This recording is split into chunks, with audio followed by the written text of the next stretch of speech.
Babək'in Türk olmadığına minlərce delil var. Bir delili de budur.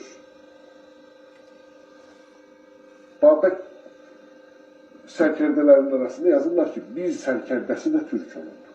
Bir sərkərdəsi. Ondan sonra Babək'i öldürəndə Bağdatda, Babək'i ki, qollarını vururlar, qışlarını vururlar. Möhtəsəm soruşur, necəsən? Ağrılıdır. Babək bir cavab verir.